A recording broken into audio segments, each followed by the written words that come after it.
Welcome back to another episode, another installment of Day One Radio, right here on ABLradio.com. That's Art, Beats, and Lyrics Radio to be exact. Make sure you download the very free, very accessible smartphone app for your iPhone and Android devices. And B, tell them where they can check out the entire Day One Radio catalog. Oh man, you can always find us on SoundCloud, iTunes, day1radio.com, Stitcher, and anywhere else where you can find podcasts, you can find Day One Radio. So what's good, man? How your week been? The week been pretty good so far, man. I got a chance to go to the BET Hip Hop Awards. I know it don't come on until October 4th. Yeah, but I thought it was straight, man. Like I didn't stay for the whole thing, but it was pretty good, and it was good, being out doing back on the green carpet grind for a sec. Out there gathering content for the 9 to 5, running into some of the homies from back in the day. Shout out to Aqua and L from Hip Hop since 1987 and all of that. So that was cool, man. What did you like? I was very impressed by Crit at the awards. Yeah. That was dope. What else? Who else did I? It was cool. I thought it ran fairly well. I'm hoping, Designer, he's 19, so he don't know no better, but Fat Joe is not the guy to do anything funny style to, so I'm happy to see he's still alive 5 days later. Also, before we get into the reason that we're here today, man, shout out to Rodney Carmichael and all the rest of the editors over at Creative Loafing for picking our event, Hip Hop Trivia ATL, as the best trivia night in Atlanta for 2016. That was really dope and unexpected, man. So we got a lot of dope stuff up the sleeve. Make sure y'all come through every single Wednesday at Slice from 8 to 11 p.m., 75 Piedmont Avenue Northeast in Atlanta, Georgia. If you're ever in town on a Wednesday, you want to stop by too. It's not pretentious. It's not the industry crowd. Although you may see stars there, it's all about, having fun, drinks, good food, and, just learning a little bit about hip hop. All you have to do is show up. There's no list. Yeah, it ain't no list. We ain't gonna hold you at the door. None of that. So it's all good, man. But I don't even think there's a proper transition from hip hop trivia into our guest this week. So I'm not even gonna try. But I'm excited to have this brother in here. It's crazy. Like one of the homies from college, Jason Staten, that had hit me I guess a couple months ago about this documentary about a black outlaw biker or motorcycle club. And I was like, I grew up in the town. I know about the East Bay Dragons. He was like, nah, this ain't that. This is something a little different. And he was breaking it down to me. And we had talked about it. Anthony David was on the show. He talked about it. And I was like, man, we got to have a brother in here to put this together. So, when you have the brother that did this documentary, he's also done a million other things in the industry. None other than DeVaughn Hughson, man. How you doing? Hey, what's up? I'm doing good. Thanks for having me. No doubt, man. Thank you for coming. So I literally, probably an hour or so before we got on, finished watching the doc today. I had seen trailers and all of that stuff, but I had to actually map out some time to sit down and watch it. So it's fresh on my mind. So I'm going to have a lot of questions. But I think the first question to me is, what made you want to do a documentary on an outlaw biker gang like that? And they mentioned a lot of times in the documentary, it's not something that is always attributed to black people. Right. Yeah, at first, to be honest with you, I wasn't interested in doing a documentary on them until my cousin came through. Mm-hmm. My cousin, who's also in the doc, his name is Peanut. Okay. Shout out Peanut. He came through and he was just so excited. He had just joined the club, and he knew I used to ride motorcycles, crotch rockets. Yeah. Not the big Harleys and all that, but he came through and he was just, his passion for it, man, was off the chain. I was like, okay, so, I took it in. Then he came back a few months later with a rap song, and my cousin's not a rapper. Yeah, we could tell. On the thing, he said that too. He made it very clear. So he came in and he played his song. And it really was about the passion. And the more he talked about the club and what it meant to him and how he felt about it, and hearing his song, at first I was critiquing it like, put your bars together a little different, try to flow. And he was like, nah, it's not about that. And so, I was like, all right, he did the song. I shot him a music video because that's kind of the world I come from. And the music video just started picking up. Next thing you know, it had 20,000 hits, 40,000 hits, 50,000 hits, went up to like 180,000 hits. And I'm just like, wow. Like, people responded to it. And I wouldn't have had any clue judging it from a musical critique standpoint. But it really wasn't about that. It was about the passion that he had for the club, and other bikers realized that and recognized that. Definitely. Now, that's just one person in the club, though, but you got deep inside of the club to document what they were doing. Like, was that a difficult process to get these guys to open up to you, to tell their stories and actually allow you inside of their world? Man, it was over the course of many years. Even initially, to even shoot the music video, it took us probably about a year of being around. Wow. Seeing us, talking. They have, it's a fraternal order in there. You know what I mean? It's like a subterranean fraternal order when it comes to them. They're very real about the brand, the old man that they wear on their back. And so obviously cameras just can't float in and out. You can't just come in there, especially as an outsider, come in and just start pointing cameras at people. Right. So it took about a year and a half to kind of break the ice, understand it. They trusted me. They had meetings about it. It's like, okay, Peanut done this song. He wanted to do a music video. They had seen me. I had been around, and so we shot it. And I went about it more in a docu style of shooting the video as opposed to like a regular style music video. And once they seen it, they trusted me with the image and who they were. You know what I mean? We did it black and white, kind of shot it real rough. You know what I mean? Had Sean Paul from the Youngbloods was in there. It was just like a little combination of docu-style plus giving it that energy of like kind of some new young blood, because at the time that's what was going on at the club. It was like that tug of war. It was a tug of war, the old heads and tradition and all that, and then trying to pump that new blood in there to keep it alive. You know what I mean? So, like, in doing that, I'm assuming that you had to go there and, like, just visit a lot without your camera, you know what I'm saying? Like, is that what was going on? That's exactly what the process was, which is different for me because that's not a place I would just go hang out and kick it. Right. But being there and vibing, it did give me, that's where it kind of started coming to mind that maybe there's a story to tell here, and if they allow me to get any deeper, I can start kind of pulling out that story, pulling out a little bit of the history, hearing about the old heads that ride, some of them no longer with us, you know what I mean, all that kind of good stuff. So the more I kind of hung around, had a few brews, pieced out, came back a few more times, that allowed it. And then once we broke the video and it started picking up all that energy, my cousin was telling me, and I didn't believe him. He was like, dog, you wouldn't believe the response. And I'm like, whatever. Came to the next anniversary party, man, and people from all over, Jersey, Cali, Arizona, Detroit, cats just coming up like, yo, y'all killed it with that video, man. Like, I play that shit every day. And I'm like, oh, okay, I get it now. So it's like, in doing that, though, man, like, how'd you keep yourself from getting in too deep? Because I'm imagining this kind of being like the movie In Too Deep, that Omar Epps and LL Cool J movie. Like, next thing you know, it's like you in it. You know, or according to Kanye, Mekhi Phifer. Right. They tried to Mekhi Phifer. Right. It was, what it is? I'm a filmmaker by trade, and I'm a professional. And for me, it was all about telling the story. So I was able to take a kind of an objective stance, but also just trying to be part of the experience. So really, as the documentary unfolds, and since you guys have seen it, it's there's no narration. I'm letting them tell their own story, and I'm allowing it to unfold. And that's their perception. So it's not like I'm coming in saying, well, where do you do this and how do you make money? And, it's all, I'm not taking that point. I'm just like, let them just, express who they are and what they stand for. So that question never came up. How do you guys make money? It came up a little bit, more or less the common sense standard of how do they make money, and a lot of them, there is some professional people in the club, there's bike mechanics, kind of the usual technical vocational trade type of stuff, and then there's doctors, there's lawyers, they kind of run the gambit, but they are an outlaw club, so there are some real outlaws in there that hold it down.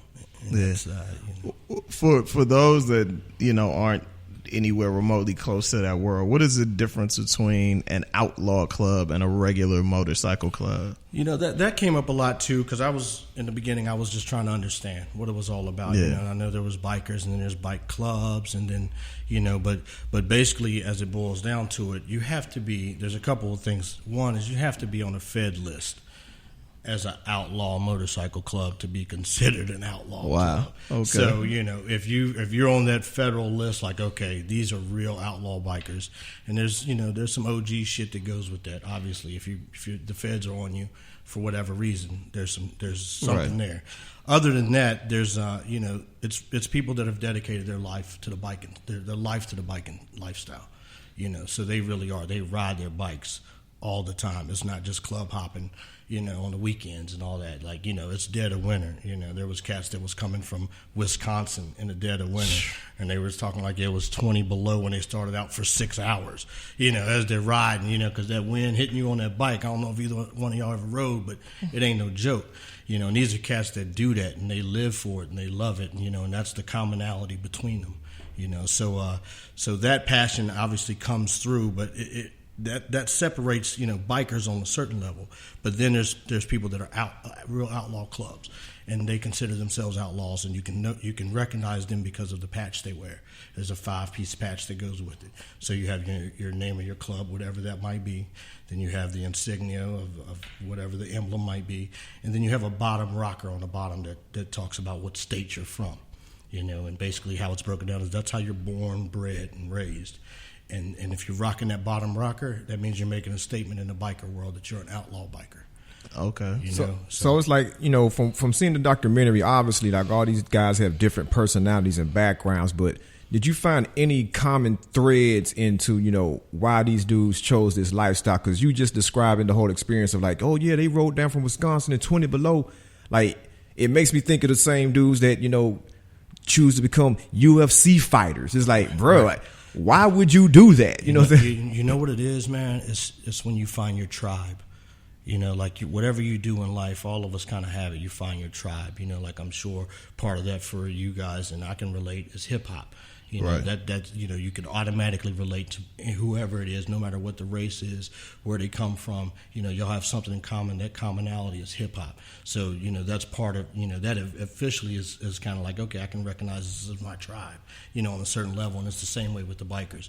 And though they do come from different walks of life, and, you know, some of them can't even hardly relate with each other, but they do find themselves to be brothers, and they claim that. And the brotherhood is thick.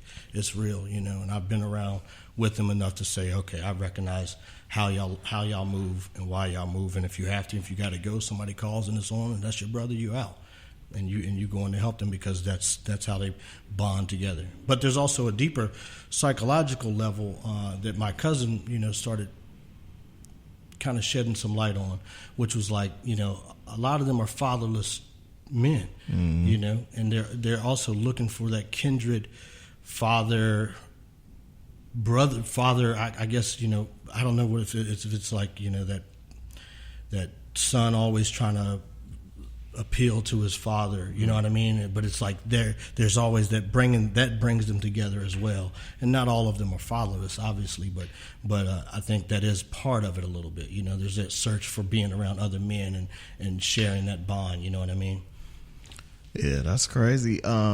It was interesting, speaking of that, when your cousin, and obviously I didn't know it was your cousin at the time, when he was speaking on, you know, reconciling with his father, and then his father committing suicide, and him getting deeper into how that actually saved his life. Now, obviously that's your cousin, so you guys have probably discussed that off of camera, but was it other guys or even the ladies you spoke to who got into those type of stories and were just telling you like, just like their real life shit and like what it meant to them to be around people that loved them? You know what? That's a great question, and the truth is, yeah, a lot of them would, and it was funny because a lot of times they wouldn't. You know, we tape. First of all, interviewing them was always difficult. Of course. So it wasn't never like just come sit down. I got the camera on. I asked you some questions. You know, first, you know, even knowing who I was after a few years, it was always kind of like, you know, you put up your walls like we all do. Yeah. You know, you wear your mask, but when the cameras come off, you'd hear those stories. And now, even more so now that people have seen the doc, there's so many calls coming in. My cousin tells me, man, it's like people telling him, you know, those little words saved his life because they've thought about suicide. You know, Wow. I think that's one of the more important parts of the documentary and elements of it, because, you know, no matter what you're going through in life, you can relate to that. You know what I mean? You can relate to feeling away sometimes and not being secure with yourself. And, you know, it's kind of bleak, the outlook bleak, you know. And I think, you know, my cousin put a lot on the line. It was kind of courageous for him to even get up there and talk about that. You know, after his father died, it was a big deal. And that he was contemplating suicide and able to talk about that. That's one of the kind of things that I love about the doc. You know, like putting that kind of stuff on a platform and allowing people to look at it. With them sharing so much of your personal information with you, were there ever any situations where they were like, "Hey, man, let me come by and see how you looking, man. Let me sit down," and, you know, and they try to sit there and like edit it with you, or be like, "Hey, man, you know, go ahead and take that out, man. I ain't really mean that." You know what I'm saying? I don't want that out there. You know, there was no doubt there was times when people wanted to see what was going on, especially after they heard I talk to a certain character that's in a doc by the name of Sunny Day. Yeah, we're going to get into that. Get into that a little bit. But my cousin, I think, was able to control a lot of that. Like, we knew what it was, and going into, he was like, all right, this is something I got, you know, and he kind of built that circle around me. Like, you know, if he came through and looked at a couple things like, I don't know, you know, early on, but it was like, bro, I can't really tell this story if, you know, I'm being limited and I'm only trying to protect things, you know what I mean? There ain't going to be nothing there that anybody wants to see. So, you know, let me do my thing, and then if there's something that's a really big problem that's going to cause an issue, we can talk about it. So I was able to kind of keep that at a minimum, but yeah, there was definitely people that was like, hold on, man, we want to see what's going on. You know what I mean? So it was funny. What from what you, not just from what your cousin has told you, but from what you've seen and a few people that have watched it, because I know you've done a limited release so far, what is the reaction been from MCs, and what has the reaction been from black people who didn't even know this type of thing existed? A lot of it is like, wow. I think from a lot of the Outcast response I got is like, damn, you told our story. And even though there's such it's limited because there is actual characters in it, and not just a big broad scope like this is the history of the Outcast. Right. But, you know, it's like, okay, this is, you know, my experience of trying to find out who they are and what they stand for. You know what I mean? So it's been incredible, man, to see how passionately people feel about it. There was, like I said, there were some points that, you know, are a little touchy, especially with the older guys in the club. You know, the club evolves like everything else, and like every family, they have their own set of issues and problems and stuff they don't want to air out, you know, so a lot of that was there, but 95% of everything I've heard back from them was like, wow, you did it, man, you got in there. Now they want to do a forever Outcast because, you know, they want more of the story being told. That would be dope. It would be. We'll let somebody else pick up that sword. You got to do part two, man. It was a dark world, man. You know, like he said, you know, just even getting involved and being brought in and having to kind of deal with it, you know, and that's not my lifestyle. So it was trying at times, you know, but it taught me a lot. It seems like a pretty hard lifestyle. Like it seems like they love it, but there was always some kind of, you know, the yin and the yang, and what everyone said, it was very much like, I love it, this is what I do, but man, it's hard out here sometimes. It's hard, and I've seen it firsthand, you know, talking to the different brothers, you know, Big Bear 1%, and you know, some of the other guys in there that I really was able to sit down and have conversations with, and you see it, man, but they're so true to it, you know, and one thing that Bear said to me that always stood out was like, you know, total commitment, man. When you find something that you love and you're passionate about, you have to totally commit. And, you know, that's a lesson that I carried throughout. Even when it was trying times, I wanted to put this thing on the shelf and walk away and be like, you know what, I don't know. They had issues within the club, internal shit. There was legal shit going on. You know, it was all, you know, I had stuff going on with my production company. Like, it was a time where I just wanted to give up. But, you know, those words kind of echoed out to me like total commitment, man. Like, you commit to something, you know, and you see it through. And, you know, I think that's a mantle that a lot of them feel, you know, and there's something deeper that drives them. And Big Bear, who is the president of the Alabama chapter, at the time, he was the president of Alabama. He said something real interesting, which I was like, I'm not in that world, but I find it kind of hard to believe in that regardless of race, regardless of any of that, when you're an outlaw biker, everybody has everybody's back. And he gave a situation of, if he saw a guy on the side of the road with a swastika on his forehead and white power written on his arm and he was broken down, he would stop and help him. Is that for real? Like, is that just him, or is that just how it goes? I think for those that are in Big Bear, no doubt that he really lives by that biker outlaw code, and that really is, you a biker, your shit broke down, I'm stopping. Yeah, and like you said, the rest of that shit is up to you.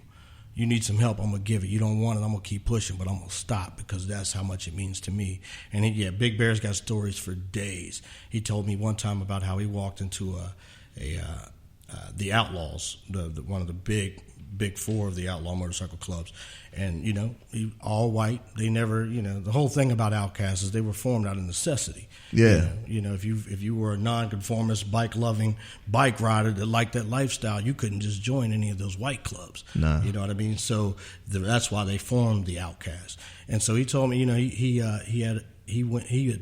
ran into a guy because at one point he was a PO. Helping people coming out of prison and all that kind of shit. And he said he had ran into this basically kind of skinhead head of the brotherhood, the Aryan Brotherhood in prison, and then they end up clicking up a friendship. And he said he walked an outlaw club one time and he was sitting at the end of the bar. And he started walking towards them. Everybody quiet. This is a black dude coming there. He wearing his and colors. he ain't no little dude either. He ain't no little dude, and he is a giver of no fucks. I don't know if I can cuss him. Yeah. But he said everybody stopped, and the dude stood up and gave him a big ass bear hug. And he said he is one of those dudes with white power on his arm. Yeah. And he said the place was silent. He said you could have heard a mouse piss on cotton in Alabama.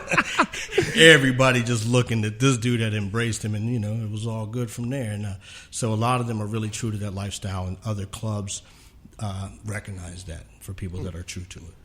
That's wild. Yeah.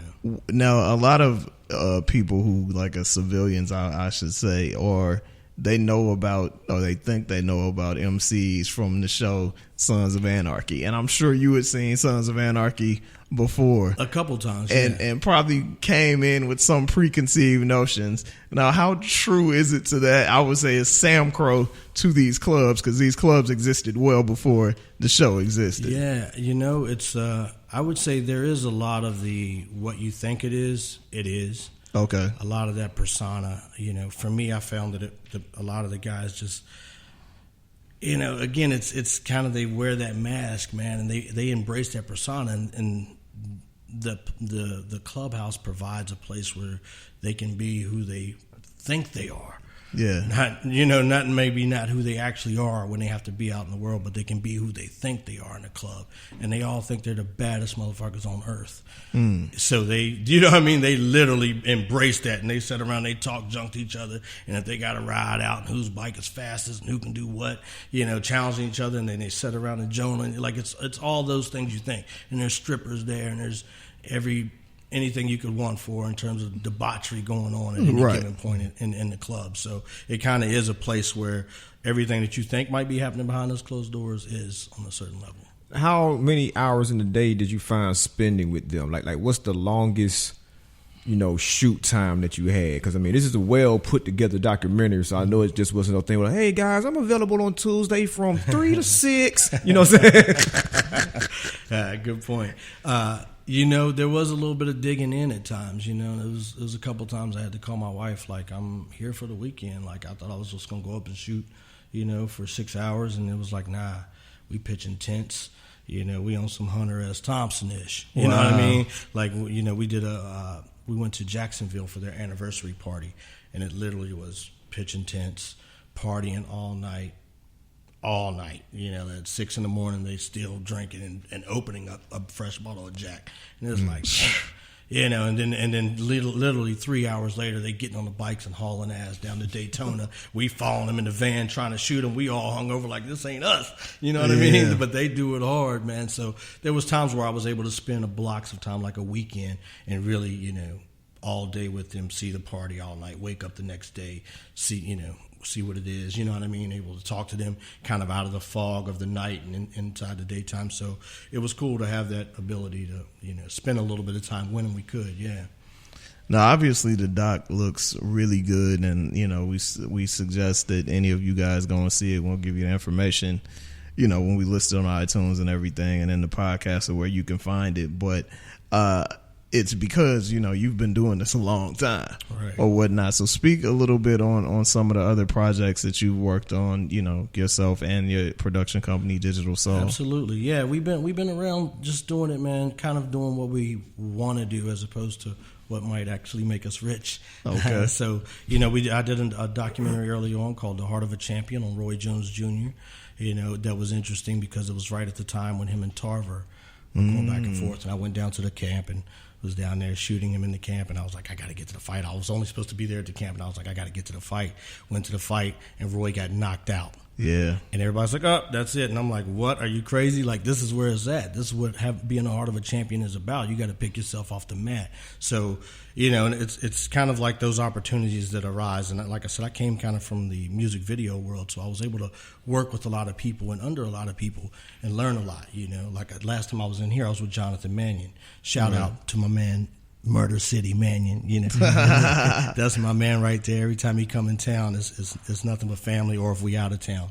But it's always good to like learn from those that take you under their wing and show you how to talk to people, how to treat people, how to get things out of people that you want to get out of, whether that's pictures or interviews or whatever it may be. So yeah, music videos, from here to Dungeon Family, Outcast, working with all those guys for many years, Ludacris, T.I., all those first joints, till kind of not necessarily graduating, but broadening out, and working a lot in L.A., end up next thing doing Madonna stuff and working with Prince multiple times at his house, shooting stuff, like, incredible opportunities. So you got some stuff in your vault from Prince's house? I got some stories, man. You gotta give us your best Prince story. Oh man, my there's a couple of them. We got time. There's a couple of them, but my favorite one is that we were at the time working with Prince. I want to say it was 2004, and I got called out to do a job. It was like, okay, it's Prince, and it's, it was like, well, one of those things where you kind of got to go through the hoops before you even get accepted. No doubt. Come in. So luckily enough, I was able to jump on, and it ended up being what I thought it started off as a music video, and then it was like it's a short film, and it ended up turning into a feature. So we shot a lot, and kind of from what I heard, there was a girl that was the lead that was kind of I don't know if she was a muse at the time, but every time she tried to book another job, Prince was like, oh, nope, we got to shoot. So they get on the phone and call us back out. And it was like, okay, I see what it is. It's all good. But this is a funny story. I haven't told it that much, but since Prince has passed, God bless his soul, there was a few people from the crew that was invited to his house to come kick it. This is the LA house that he had. Mm-hmm.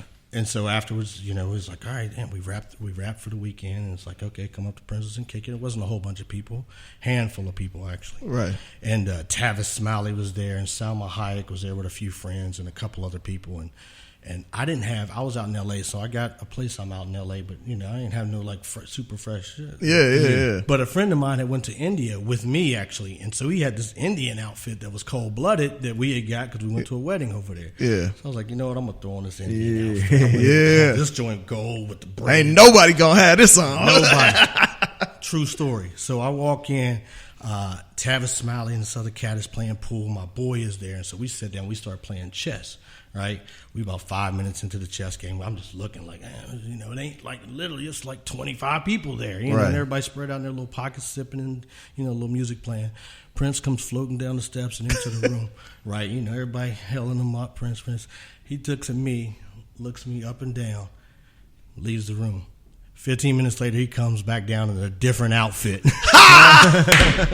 Word. You studied on Prince. I studied on Prince, and lo and behold, somebody brought it up when he passed. He was like, "Yo, you remember when you showed up with that outfit on and Prince went and changed?" I'm like, "Oh, it wasn't all in my mind." Like, yeah, he literally did. So now that was a good time, man. Prince is amazing, and it was great to be able to spend some time around him. Yeah, you know, and he was one of those cats where there wasn't too many people communicating with him. You know, he covered his mouth every time he talked to people. You know, that kind of thing, and because I was the first AD on the job, I was obviously having to tell him what we wanted to do, what our plan was, and all that. So it was great to work with him, man. Yeah. So did the film ever come out? Apparently, it hasn't come out, but it's a finished film. And there was some cats that came up, went to the screening. I think maybe it was 2006 or 2007. I was out of the country at the time, so I didn't see it. I don't know how good or bad it is, but yeah, it was kind of like he did it, and he's one of those things where he'll show it and then put it in the vault, man. That's crazy. So it's in the vault somewhere. One day I'm sure it'll surface. Yeah, I was never the biggest Prince fan. I just respect musicianship, so yeah. I felt like I had to see him play before he passed. And literally, I was at the Masters working, and I like rushed back into town to go to the show. I'm pulling up to get my tickets, and they were like, "He's sick. He can't do the show. We're gonna reschedule it." So I came back for the rescheduled show. Literally, it was the last show he ever You were performed. at that Fox show. Yeah, amazing. I listened to it, man, and it was like, wow, it blew me away. What a great show! It was crazy. What a great show! It was absolutely crazy, and I am literally thinking about going to Minnesota to go to Paisley Park just to do the tour. Like I got to do it too. He's a once in a lifetime talent. And Michael passed, and there's been obviously a lot of great musicians that have come, and it's amazing. But I've never seen or felt anything like when Prince passed. There was just this, obviously I was close to it on a certain level because I had the chance to work with him, but there were so many people affected by it that it really was deep, man. It was like we were almost, in a lot of ways spiraling out of control and having to hold on to each other like, we're going to be all right, man. Just keep pumping the Prince songs and keep playing it, for that 3, 4, 5 days afterwards, man. It was like, wow. It was like a black hole, like a void. Energy that sucked right off the earth, man. It was like, wow. Of any musician, definitely we've never seen anything like that. I think the closest in my lifetime we've seen to that was when Pac passed, but it was so tragic that it was also a sadness as well. I think the only person we'll see that's close to that or may even surpass. Don't speak it up, man. Don't speak it up, man. Is when, man, bro, don't say it, man. Hey, man, it's 2016. You got to be careful even speaking anything. Right? Yeah, don't say it, but you don't say it, man.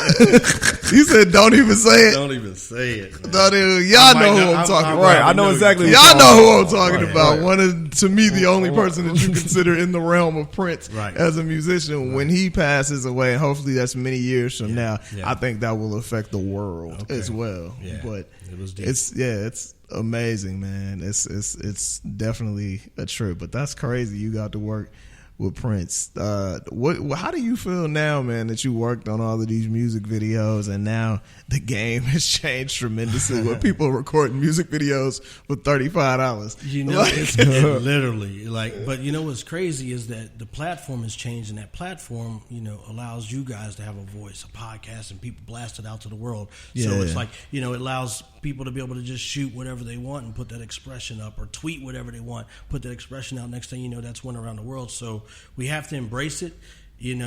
Selfishly, there's sometimes I look at music videos, I'm like, really?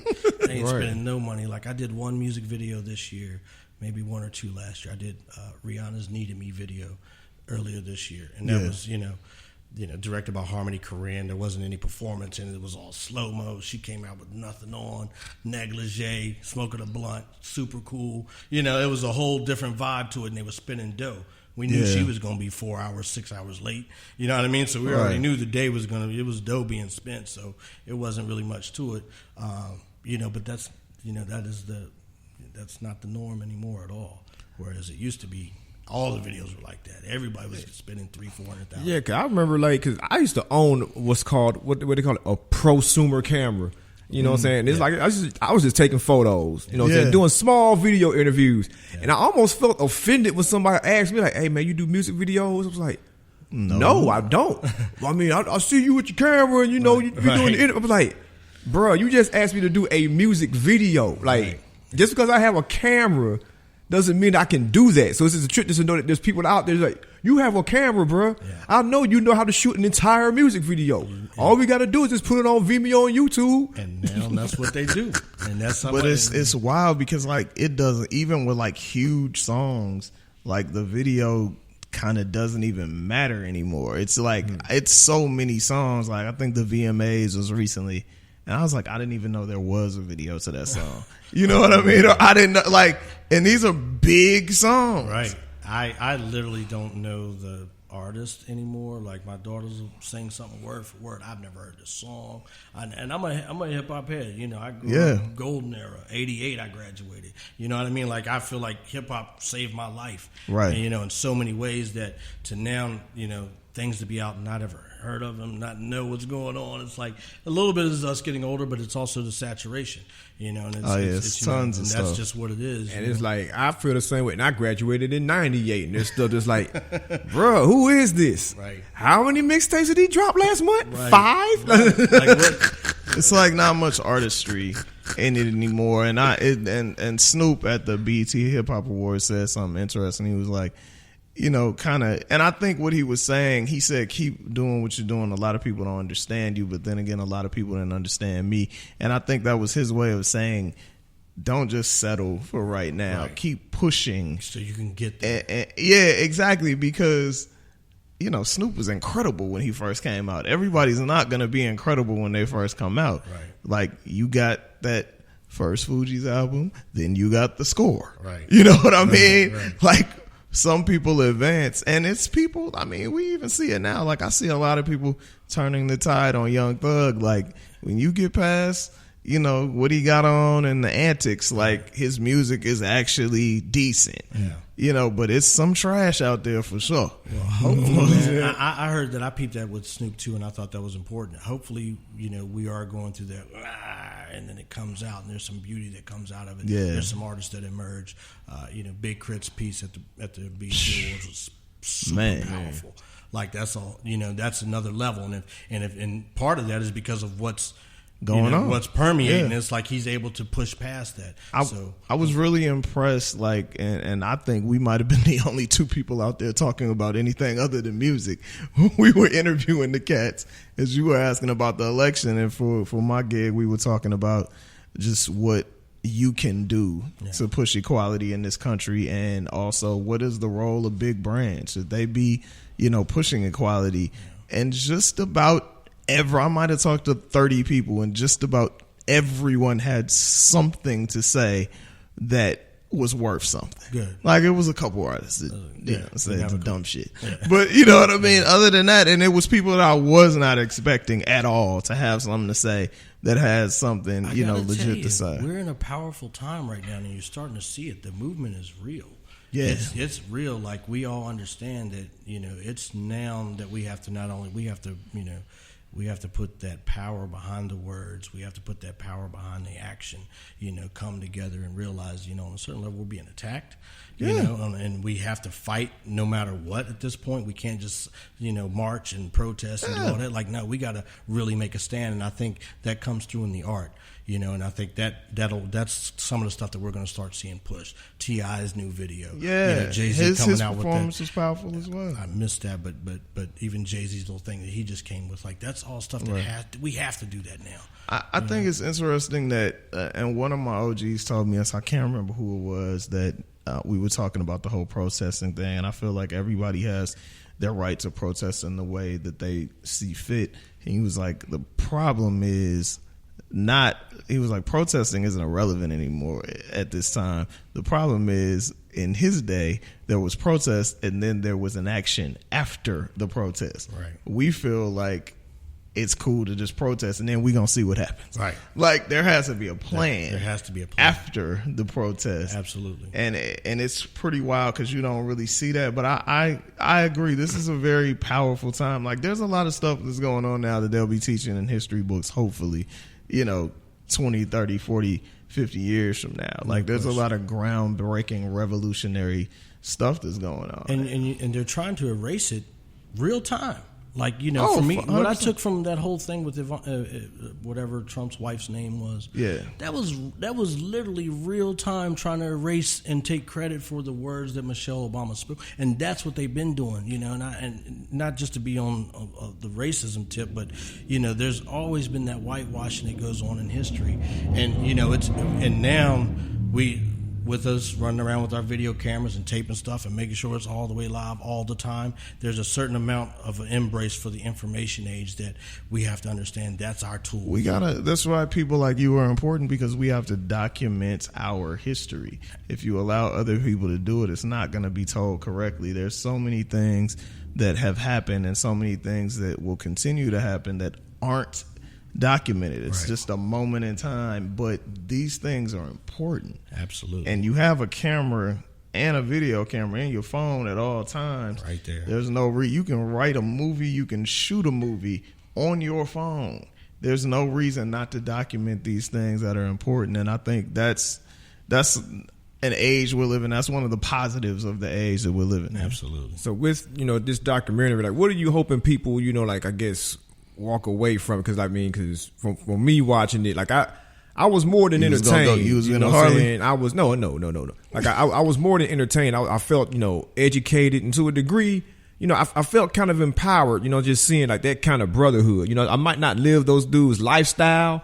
You know what I'm saying? But it's like I walked away from the nose fence. Like, what do you hope that people, you know, will take out of it? You know what I'm saying? Even, I mean, hey, if you want to hop on a Harley and join the motorcycle gang, hey, cool. But like, what else? I don't even know if I can put it any better than what you just said. The people to be able to look at it. There's history in there. There's you know, there's relatability to a family structure, no matter what that is, whatever your tribe is.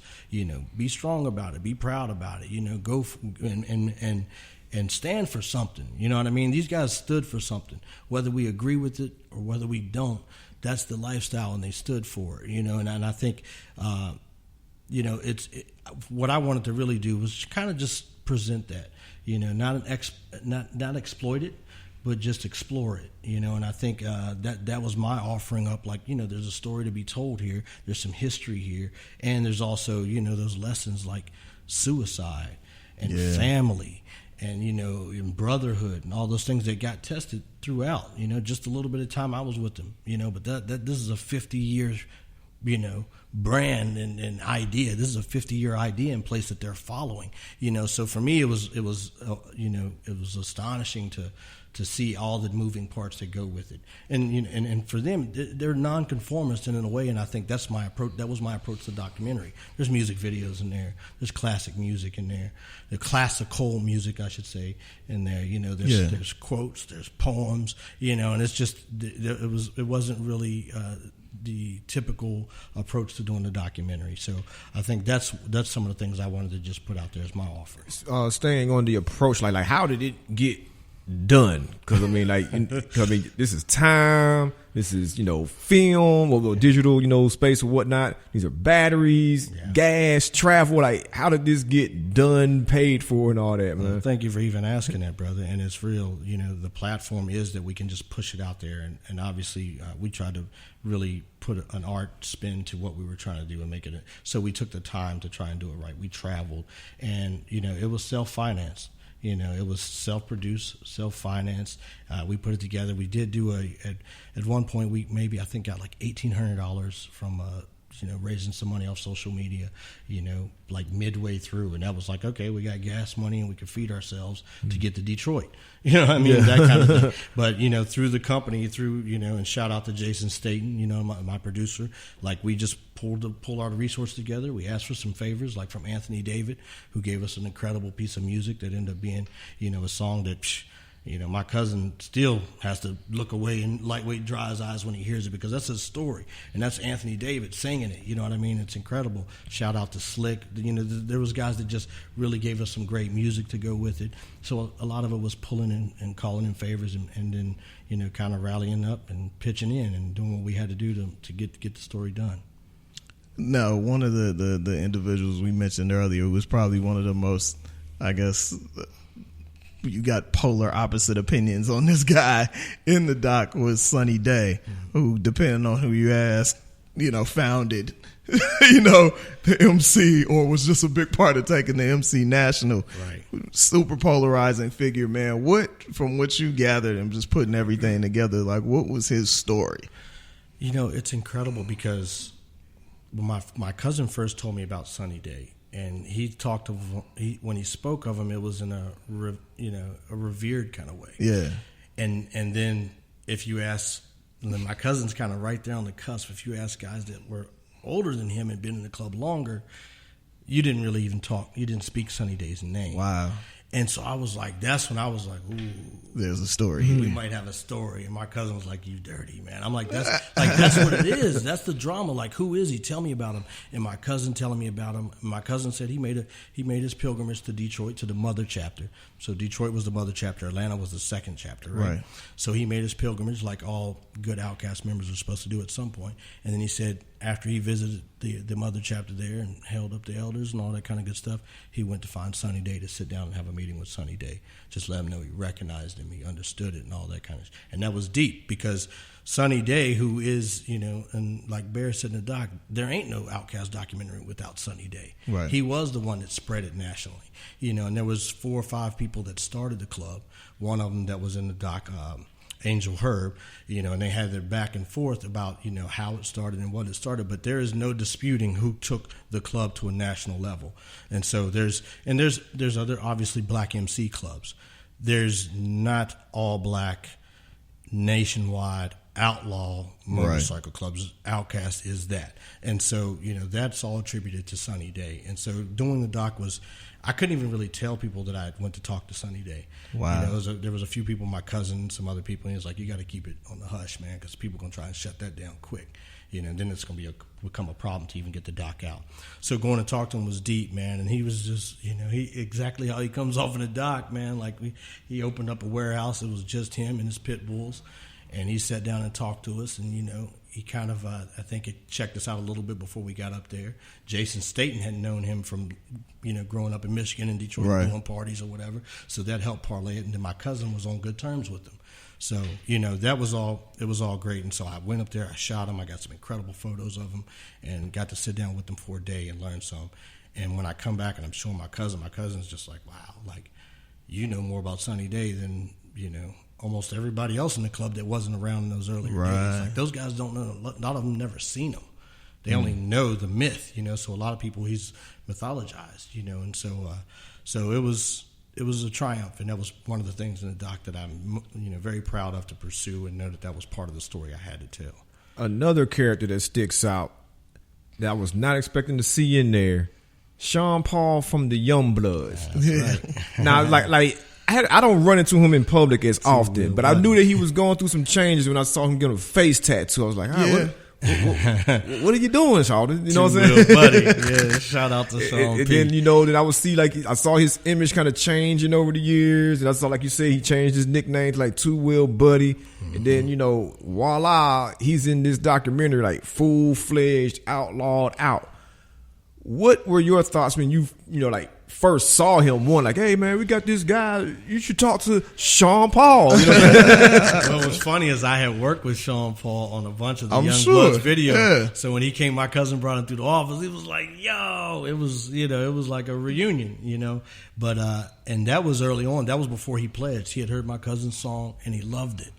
And, we sat around talking about it. He was like, for me, it was like, that's some easy-ish. My cousin had that old school style to it. And he loved it and embraced it, man. And then, next thing I know, my cousin was like, yeah, he about to pro be with us. And that was, my cousin was some, we got Sean Paul coming over. You know what I mean? Yeah. And that was good because he really did, that was really kind of that movement of the younger generation starting to come in, fresh blood. Like, my cousin was kind of there, and he was the youngest dude in the club for a minute.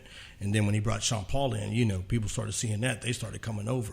And once the videos got out and all that kind of stuff, they're people pledging and people probing all shot up. All the numbers shot up. So it was strong, and he was real. He was into it. He was a probie. Like, you see a puddle of water, go jump in that shit. He going and jumping in it, face first, swimming. You know what I mean? Wow. And it was like, that's the kind of things they did to the probies. And, they put him through it. And he was a real rider, for sure. Definitely. That's dope. So what are your plans, man, to roll this out so more people can see it? Well, we're hoping to do an exhibit, an art exhibit, actually, some big black and white photos, and bring in some Harleys, have the leathers on the wall, you know, really show kind of like, let people really experience kind of how we experienced it, and not just show the documentary, which, you know, we're hoping we'll rent out some theaters and do that kind of thing too. And so we're just going to slowly start rolling out. I've been fielding calls and doing a few different podcasts and things like that, you know, I think people are feeling the project, and I think it's just one of those things where you're not going to experience that world, you know, yourself.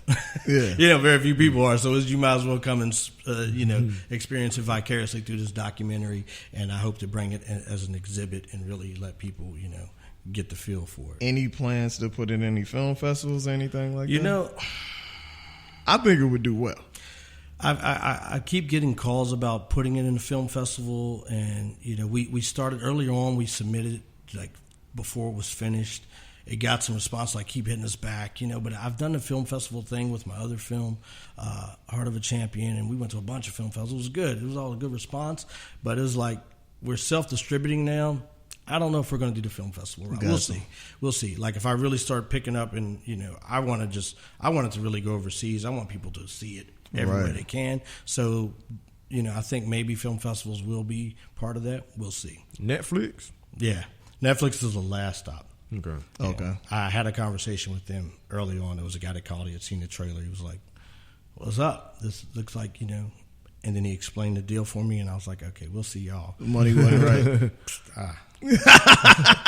Not even the money I came out of the pocket with. Plus, they own the rights. No. Plus, you don't get to see any of the numbers that Netflix does. Right, yeah, because they're a stealthy company, man. They don't show numbers for anything, man. You don't get to see no numbers. They own all the rights for 5 years. 5 years? Throughout the universe. So I couldn't sell it. If somebody in Japan wanted it, you know, somebody in even Europe show it wanted on it, somebody in Mars. Africa wanted it, you know, which I'm sure would sell for what they were more than what they were giving to me. I couldn't do it. So I'm like, okay, well, that'll be a last stop. Netflix is great. I love it. I watch it all the time, but I'm not giving away my product to them. Definitely not. Anyway. Definitely not. So yeah. So hopefully we'll keep it going. Redbox, Netflix, iTunes. We're gonna just keep rolling it out. Like I said, I wanted to get it out early so the bikers, you know, the people that's been waiting on it. You know, it's been a process, 6 years now. So I wanted people to be able to see it and stop hitting me and asking me when it's coming out. So it's like, here you go. For those that really care, you can check it out. Vimeo on demand. You know. No doubt. Yeah, let them know if is there a website and all of that. It is. So you can look it up on outcastbikerfilm.com. And then there's a link there that will take you to Vimeo on demand. And that's Outcast with the C, not not a K. Outcast with the C. Thanks for, I'm sure you got to say that a lot. Yeah, thanks for pointing that out. I do actually. Outcast with the C. Outcastbikerfilm.com is the website, and then the Vimeo on demand is Vimeo on demand /Outcast Forever. All right, cool, man. We appreciate you coming through, most definitely. You're listening to Day One Radio on ABLradio.com, and we will see you next week. All right, thanks for having me.